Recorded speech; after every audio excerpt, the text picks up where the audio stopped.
Hello guys, bienvenue sur African Students pour cette nouvelle vidéo qui porte sur une série de vidéos que nous avons décidé de faire sur les différents pays en Afrique subsaharienne en nous basant sur l'aspect économique. Donc nous allons voir la première puissance économique en Afrique dans cette vidéo et il s'agit du... Restez avec nous pour voir la suite.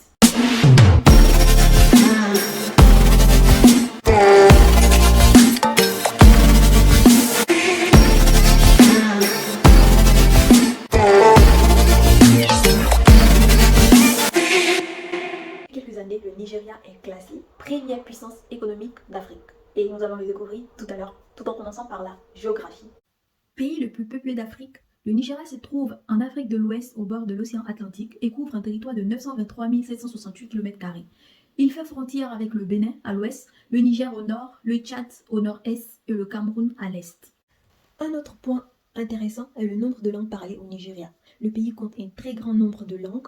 Il est le premier pays d'Afrique en nombre de langues et possède à ce titre une méga diversité linguistique. Plus de 500 langues et aujourd'hui, 3 langues africaines ont le statut de langue majeure, notamment le Haoussa, le Yoruba et l'Ibo.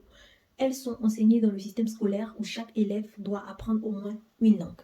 Qu'est-ce qui fait donc l'économie de ce géant africain ? Alors, l'économie nigériane repose à la fois sur ses ressources naturelles, son industrie, son divertissement et son secteur financier.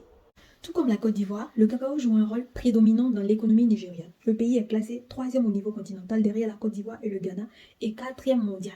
Même si elle est en léger déclin, la culture du cacao fait vivre des centaines de milliers de planteurs dans le pays et permet de résister à l'exode rural. Le riz est également une culture très importante. La rizerie d'Imota est une installation agricole située à Ikorodu. Sa construction a débuté en 2021 et elle a été inaugurée en janvier 2023. Cette rizerie a une capacité de production de 2,8 millions de sacs de 50 kg de riz par an et crée de nombreux emplois directs et indirects. Sa capacité de production est l'une des plus importantes au monde. Le Nigeria possède également d'autres ressources agricoles telles que le manioc dont il est le premier producteur mondial. La ticket aurait pu venir du Nigeria. Lol. Bref, beaucoup d'autres choses comme le coton, l'huile de palme et j'en passe. Mais surtout des combustibles fossiles.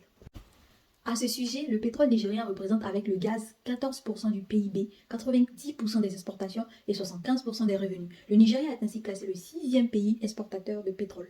Le pays est également présent dans l'automobile. C'est l'un des rares pays africains dans ce secteur, avec son plus grand constructeur automobile appelé Innoson ou encore surnommé The Pride of African Road. Les véhicules Innoson sont utilisés dans certains pays d'Afrique de l'Ouest comme le Mali, la Sierra Leone ou le Ghana. Le pays s'est lancé récemment dans la production d'engrais depuis 2022 afin de sortir de la dépendance aux engrais russes.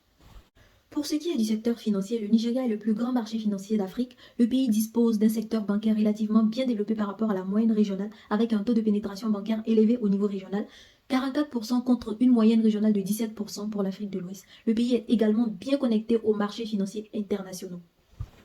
Du côté du divertissement, Lagos est le centre des industries ouest-africaines du cinéma, de la musique et de la télévision. L'industrie cinématographique nigériane se classe au 2e rang mondial devant Hollywood. Concernant la musique, l'artiste Burna Boy a reçu par exemple une nomination au Grammy Award en 2020 pour le meilleur album de musique. Wizkid a été nommé dans la même catégorie en 2021. Enfin, dans le domaine littéraire, Chinua Achebe, dont nous avons tous déjà entendu parler au lycée, est un écrivain et poète nigérien connu pour son premier roman Le Monde s'effondre, qui est le livre le plus lu de la littérature africaine moderne. Chimamanda Ngozi Adichie est aussi une écrivaine contemporaine nigérienne, considérée comme l'une des écrivaines les plus en vue d'Afrique actuellement. Elle est félicitée pour avoir attiré une nouvelle génération dans la littérature africaine. Enfin, que faut-il ajouter ? C'est toujours la même chanson. Le pays regorge de nombreuses richesses, génère de grandes recettes, mais qui sont toujours inégalement réparties au sein de la population. Le Nigeria n'échappe pas à cette règle. Et entre corruption, instabilité politique, attaques terroristes, bandes de brigands, la population est dans une très grande insécurité et certaines zones du pays plongent cette population dans de gros risques d'enlèvement, ce qui ne joue pas en faveur du pays du côté du tourisme. Ce qui fait que le pays, malgré sa diversité culturelle, est très peu visité par les étrangers. Et c'est la fin de cette vidéo. Si elle vous a plu, n'hésitez pas à lâcher un pouce bleu et à nous dire en commentaire ce que vous avez pensé de la vidéo et aussi du pays que vous aimeriez qu'on vous présente lors de la vidéo prochaine. On se dit à bientôt sur African Students.